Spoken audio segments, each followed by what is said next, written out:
Cole Hartley kept his hands hidden in his coat pockets. He told himself the shaking was only from the cold. The train whistled, and his chest tightened anyway. He had asked for a wife in a newspaper ad. It sounded simple on paper. Standing here, it felt like a gamble with his whole life. The passenger door opened with a hard thud. A small gloved hand gripped the rail. Cole forgot to breathe for a second. If she stepped down and turned away, he would not blame her. He was a lonely cowboy with a half-built claim. Would she see that and leave him to it?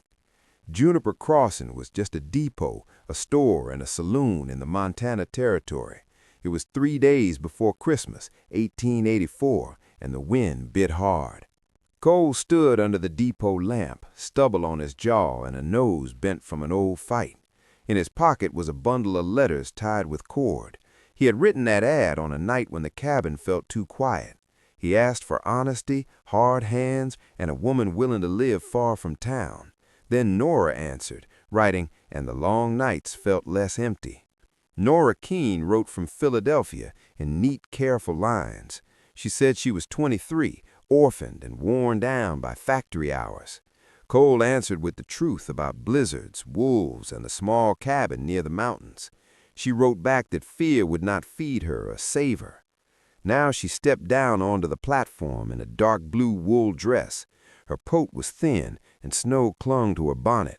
She held a worn carpet bag tight, and her eyes found Cole at once and held. Cole took off his hat and stopped a few steps from her. "Miss Keene," he said, and his voice came out rough. She swallowed once, then asked, "Mr. Hartley?" Cole nodded and said, "Yes, ma'am." Then he lifted her trunk from the conductor. He carried it to the wagon and offered Nora his hand up. Even through gloves, her grip was firm. When she sat beside him, the wagon seat suddenly felt too small. They rolled out of town with the horses blowing white into the air. The wagon wheels creaked and the harness jingled. Cole handed her a folded wool blanket from under the seat, and she tucked it over her knees without pride. Nora watched the land like she was trying to memorize it in one look. At last she said, "It's so wide," and wonder sat under her fear. Cole said, "It is," and kept his eyes on the track. He told her winter could close the road without warning, and she did not flinch. She asked what needed doing first, like she was already part of the place. Cole answered, firewood, water, and keeping the animals alive. A mile later, she asked, "Why did you write for a wife?" Cole respected the straight question. He said, "Because I was tired of eating alone and tired of being a ghost in my own life." His voice went low. Nora did not laugh. She just nodded once, like she understood the kind of quiet that could eat a person alive. Then she told him her parents died in one winter sickness, and after that she never had a room that was truly hers. Cole said his family was buried back in Kansas, and he had stopped going back years ago. The trail climbed into pines, and the creek beside them ran dark under a skin of ice. Cole gave her a spare coat without a speech, and she took it. Cole's cabin sat backed against rock for shelter, with smoke threading from the chimney where he had banked the fire. The barn beside it was rough, and the corral held 3 horses and 2 milk cows with their heads down against the wind. Cole watched Nora's face and braced for disappointment. Instead, she let out a short laugh that sounded like relief, and tears flashed on her cheeks. She wiped them fast and said, "It's real," as if the word mattered more than pretty. Cole felt grateful and also scared because he had promised her a life he was still building. He pointed to the bed and said she could have it, and he would take the cot by the stove. Inside, the stove made the room warm enough to breathe. A pot of beans sat on the back of the stove, and the smell was plain but honest. Cole showed her the water bucket, the wash basin, and the small shelf where he kept flour and coffee. He waited near the door, giving her space like a man trying hard not to scare a skittish horse. By late afternoon, the light outside turned flat and gray, and snow began to fall thick. Somewhere out in the dark, a wolf called once, and the sound made the hairs rise on Cole's neck. The wind changed its sound to something deeper and more urgent, and Cole felt his instincts wake.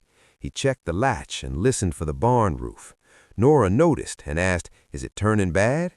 Cole kept his voice calm on purpose and said it might.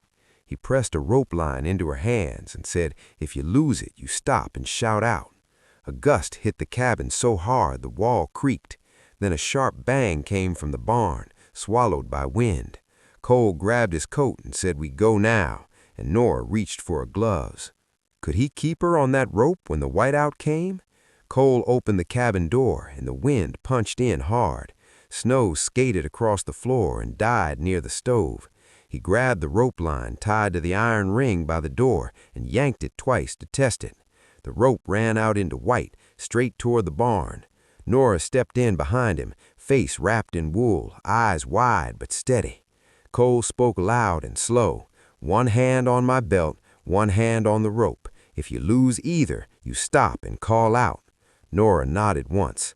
Outside, the world vanished. Sky and ground became one moving wall of snow.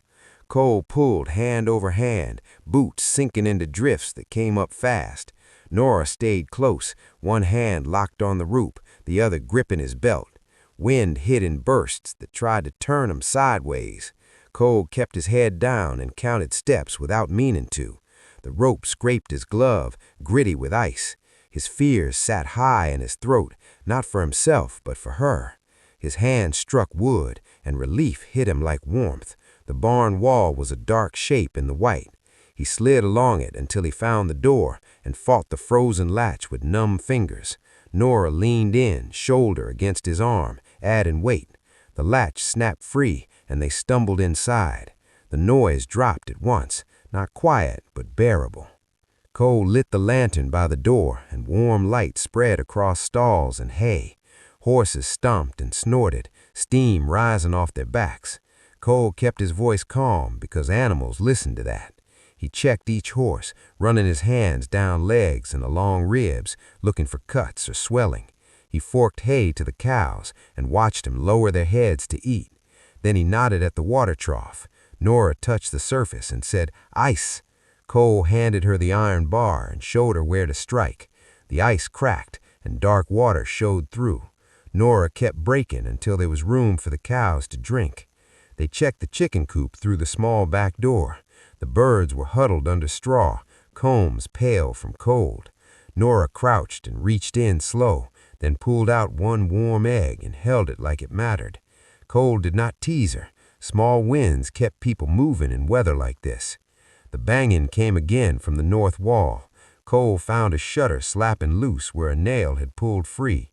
He grabbed his hammer and nails, and Nora held the board while he drove it tight. The walk back was worse because the wind had shifted. Snow packed into their coats and melted against their shirts, turning into cold water that stole heat fast. Cole kept one hand on the rope and guided Nora's elbow with the other when the ground dropped into hidden drifts.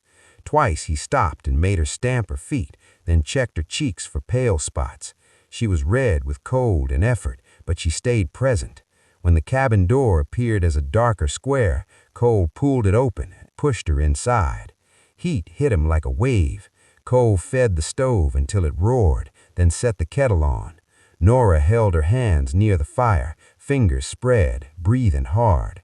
Cole hung their wet coats on pegs and watched water drip onto the floor. He poured hot coffee into tin cups and set one near her. Nora took it with both hands and sipped without complaint. The wind circled the cabin and the logs creaked. Nora finally said, "I thought I knew winter." Cole answered, "Montana teaches a different lesson." Cole brought out the stew pot and showed her how to pack snow tight so it melted into real water, not steam. He told her they had enough food if they were careful, but wood and water decided how long they could wait out trouble. Nora listened like a student and asked only what mattered.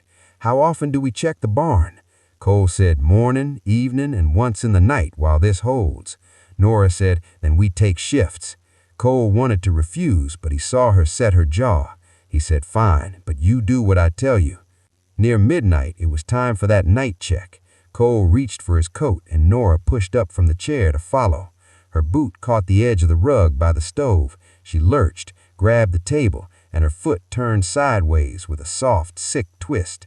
Nora sucked in air and went still, face going white. She did not scream, but her hand clamped the table like it was the rope line.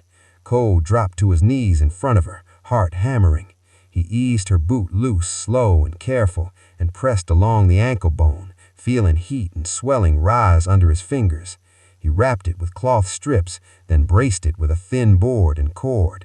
His hands were steady because he forced them to be. Nora watched him work, jaw tight, refusing to look weak. When he finished, he tried to stand, and a sharp sound escaped him anyway. Cole caught her before she fell and set her back in the chair.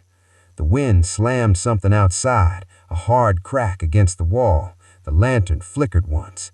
Cole looked toward the door, then down at Nora's braced foot. The barn still needed the night check, and the storm sounded hungry. Cole stared at Nora's ankle like it was a sentence he had to read out loud.